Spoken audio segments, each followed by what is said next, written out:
My name is LaTrice and this is my ISM presentation. My why question is, why do students who have experienced trauma or stressors more likely to have behavioral problems or learning difficulties at school? Why I chose this topic? I've been an educator for 12 years, and my school is currently a Title I school. We have 90% of students who are on free and reduced lunch, and our school became so diverse with 72% African American, 14% English as second language learners, and 10% whites. Lately, we have been experiencing some extreme behaviors. Many of our students are coming to school faced with different traumas such as domestic violence in the homes, drug addiction, custody battles, parents incarcerations, and with grandparents raising them. And the more, as we get the school year started, the more issues kids are having, and the behavior issues has really became the biggest issue. So as a staff, we know that they are dealing with trauma, but we don't know how to help these kids. We also has developed a compassionate school project that focus on children dealing with their emotions in a positive way. We have got a mental health counselor now who's in the building all day long.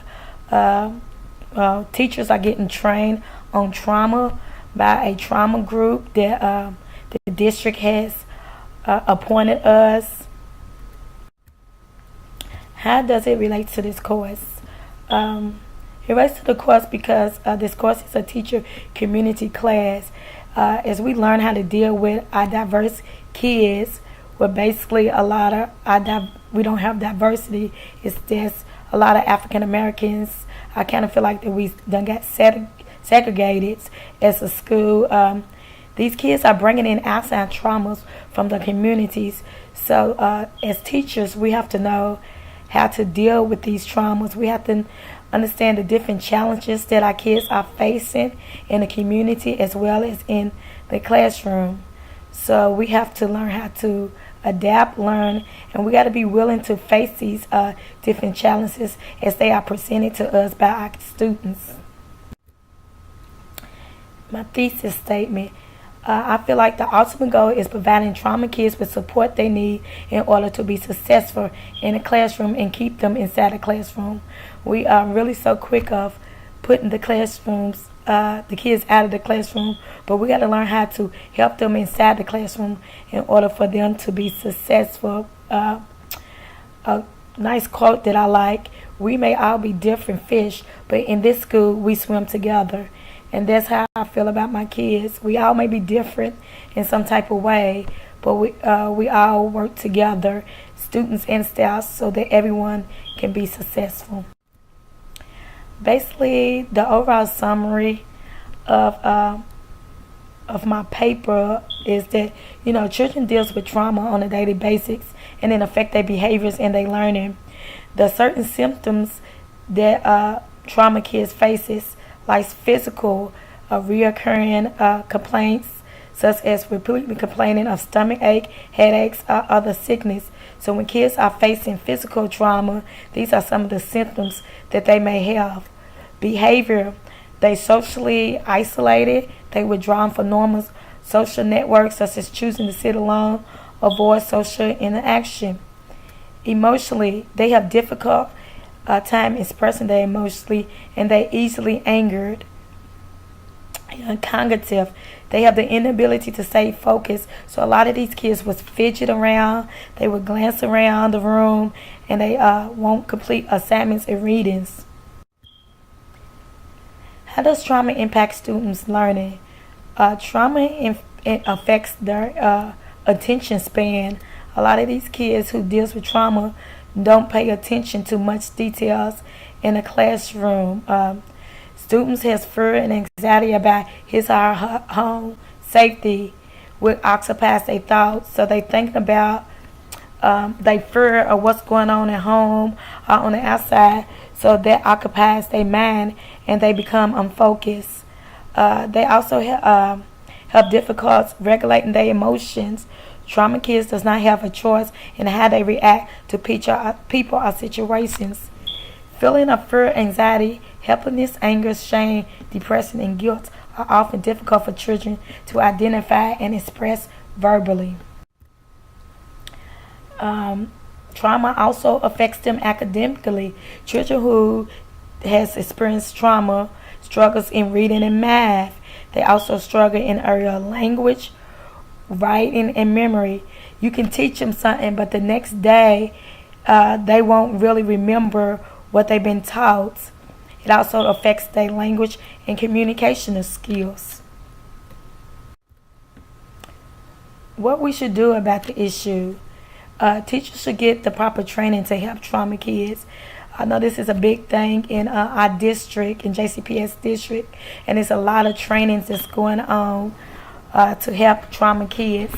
Teachers should smooth morning and in between class transitions. So in the mornings, teachers should have morning meetings, some type of handshake with children, eye contact, and welcome them to school.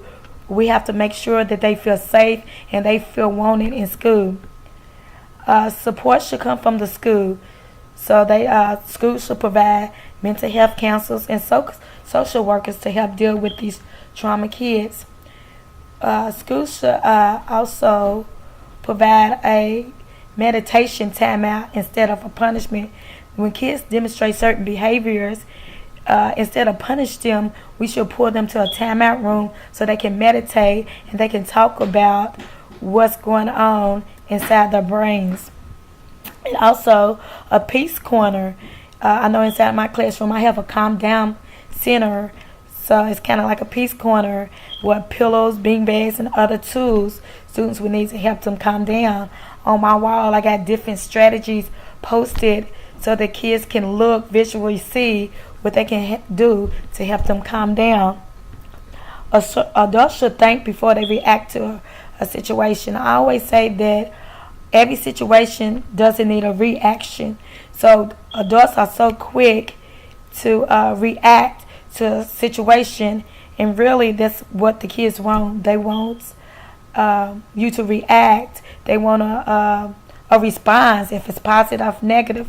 So we should think about things before we react. I know I do a lot of ignoring in my classroom, and when these kids realize that they are annoyed and I'm not paying attention, then they de-escalate a little bit.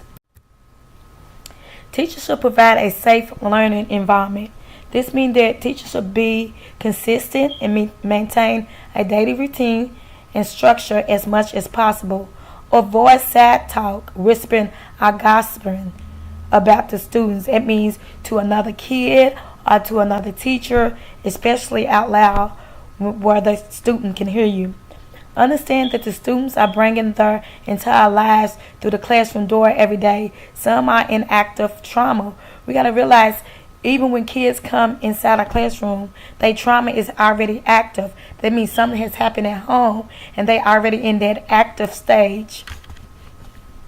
We should avoid discussing students' issue publicly in the classroom. And most important, I think is very important, we should avoid engaging in power struggles.